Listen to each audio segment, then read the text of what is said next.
Sámúẹ́lì kejì orí 20 láti ẹsẹ̀ 1 títí dé ẹsẹ̀ 25. Ọkùnrin Beliali kan sì ń bẹ níbẹ̀, orúkọ rẹ̀ sì ń jẹ́ Ṣeba ọmọ Bikri ará Benjamini. Ó sì fún ìpè, ó sì wí pé, àwa kò ní ipa ní Dáfídì, bẹ́ẹ̀ ni àwa kò ní ìní ní ọmọ Jésè.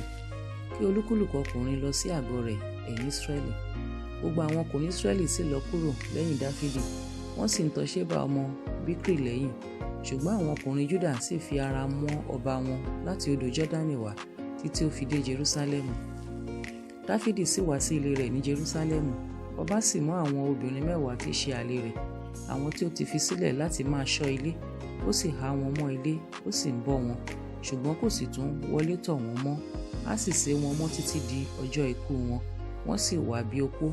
Ọba sì wí fún Amasa pé àwọn ọkùnrin Júdà fún mi níwọ̀n ijọ́ 3 òní, kí ìwọ náà kí ó sì wà níhìn-ín. Amasa sì lọ láti pe àwọn ọkùnrin Júdà, ṣùgbọ́n ó sì dúró pẹ́ ju àkókò tí ó fi fún un. Dáfídì sì wí fún Abiṣai pé, nísinsìnyí Ṣeba ọmọ Bikri yóò ṣe wá ní ibi ju ti Absalomu lọ. Ìwọ mú àwọn ìránṣẹ́ Olúwa rẹ kí o sì lépa rẹ̀, kí o má bàa rí ìlú olódì wọ̀, kí ó sì bọ́ lọ́wọ́ wa. Àwọn ọmọkùnrin Joabu sì jáde tọ̀ lọ, àti àwọn Kérétì àti àwọn Pélétì àti gbogbo àwọn ọkùnrin alágbára. Wọ́n sì ti Jerúsálẹ́mù jáde lọ láti lépa Ṣeba ọmọ Bikri.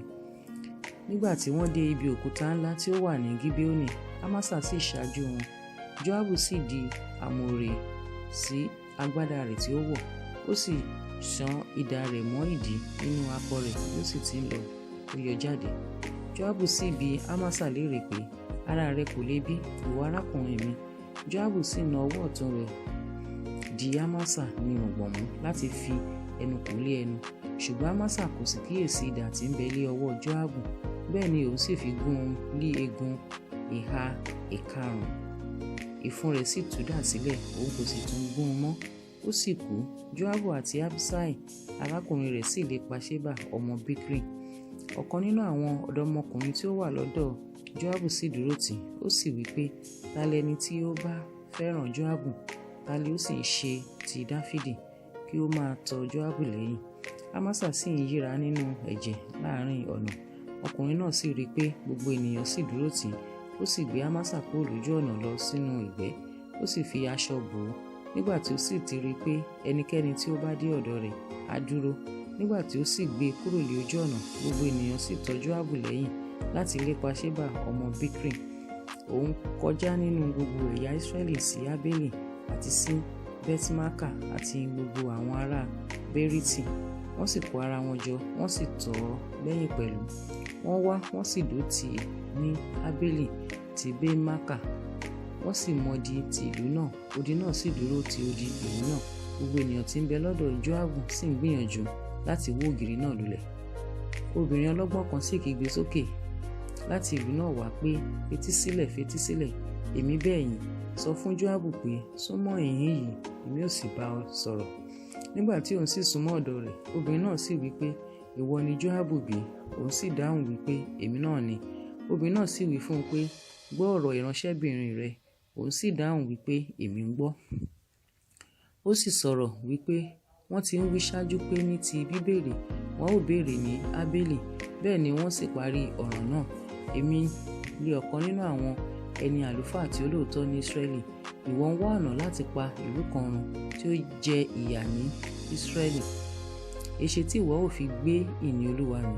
Joabu sì dáhùn wí pé, kí a má rí lọ́dọ̀ mi pé èmi gbé mi tàbí èmi sì parun.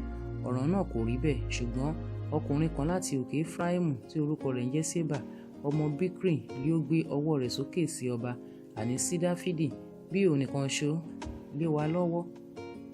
Èmi ó sì fi ìlú sílẹ̀. Obìnrin náà sì wí fún Joabu pé, wò ó, orí rẹ ni a ó sì sọ sí ọ láti inú odi wá. Obìnrin náà sì mú ìmọ̀ràn rẹ̀ tọ̀ gbogbo àwọn ènìyàn náà, wọ́n sì bẹ́ Ṣeba ọmọ Bikri lé orí, wọ́n sì sọ ọ́ sí Joabu, òun sì fún ìpè, wọ́n sì túká kúrò ní ìlú náà, olúkúlùkù sí àgọ́ rẹ̀. Joabu sì padà lọ sí Jerúsálẹ́mù àti sọ́dọ̀ ọba. Joabu sì ní olórí gbogbo ogun Israẹli, Benai ọmọ Jehoiada sì jẹ́ olórí àwọn Kérétì àti olórí àwọn Péríìtì. Adoramu sì jẹ́ olórí àwọn agbowóde. Jehoṣafati ọmọ Ahiludi sì jẹ́ akọ̀wé nǹkan tí ó ṣe ní ìlú. Ṣéfà sì jẹ́ akọ̀wé. Sadoku àti Abiatari sì lé àwọn àlùfáà. Hira pẹ̀lú ará Jairi ní í ṣe àlùfáà lọ́dọ̀ Dáfídì.